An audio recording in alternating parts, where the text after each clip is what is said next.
How can people participate in municipal processes? Welcome to the Civics Academy Local Government series. These videos explain how local government functions.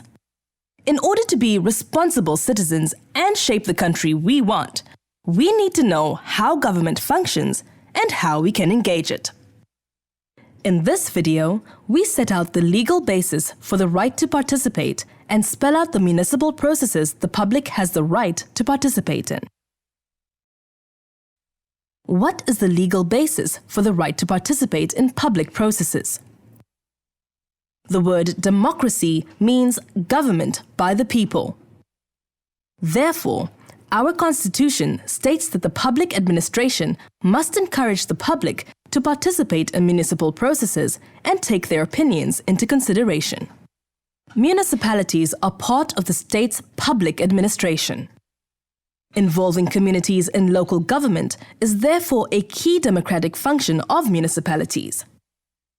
Chapter 4 of the Municipal Systems Act requires municipalities to encourage the involvement of communities in municipal decision-making processes. Consult the local community about municipal service delivery, and cooperate and communicate with the local community. At the same time, the Municipal Systems Act grants local communities the right to contribute to decision-making, to submit recommendations and complaints to the Municipal Council, to be informed of council meetings and decisions, to be updated about municipal affairs, including its finances, to attend open meetings of the Municipal Council. The Act also requires that people who cannot read or write and people who have disabilities receive special assistance to be able to understand what is being discussed. It also requires municipalities to accommodate the language preferences of the community. Which municipal activities require public participation? Public participation is especially important in certain municipal processes. For example, A. In the drafting of municipal legislation or bylaws.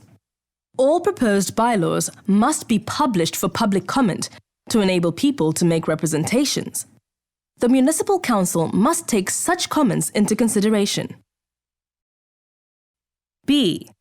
In the drafting of the municipality's Integrated Development Plan.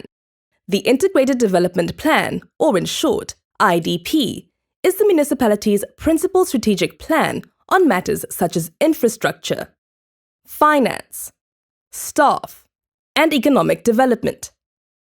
A municipality must involve the local community through the ward committees and public meetings on the planning, drafting, and adoption of the IDP. C. In the discussion of financial matters. National financial legislation also requires public participation in the processes that deal with financial matters, such as the compilation of the budget, which includes tariff and rates policies, the credit control and debt collection policy, and the loan policy. The conclusion of contracts and public-private partnerships. The consideration of the annual report, which contains a lot of information on the activities that the municipality engaged in during the previous year, and the determination of tariffs and property rates that the municipality levies for services and property. D.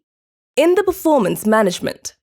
Finally, each municipality must involve the community in the development, implementation, and review of its performance management system, PMS, that measures progress towards the implementation of the Integrated Development Plan.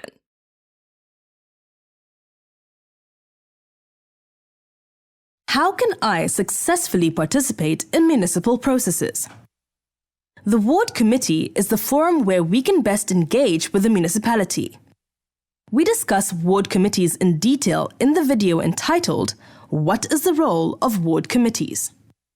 However, there are some general important guidelines on how to best conduct yourself when you are trying to make your voice heard in the ward committees or other public meetings.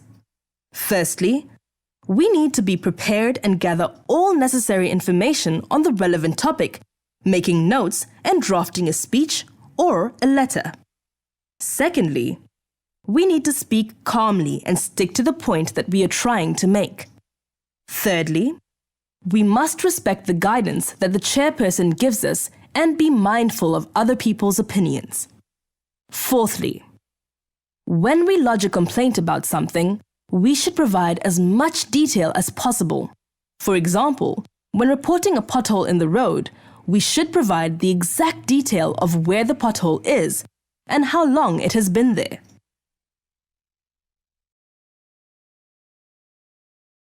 Summary. In this video, we explained the role of public participation in our democracy. Public participation enables us to interact with our elected government on an ongoing basis on matters that concern us. Through public participation, government remains in touch with our needs, and we can hold government accountable. Our Constitution and laws spell out what government has to do to facilitate public participation in important municipal decision-making processes, such as the drafting of bylaws or the IDP. In order to participate in municipal processes successfully, we need to conduct ourselves in an appropriate and constructive manner in public meetings. This will help us to develop good working relationships with our municipality.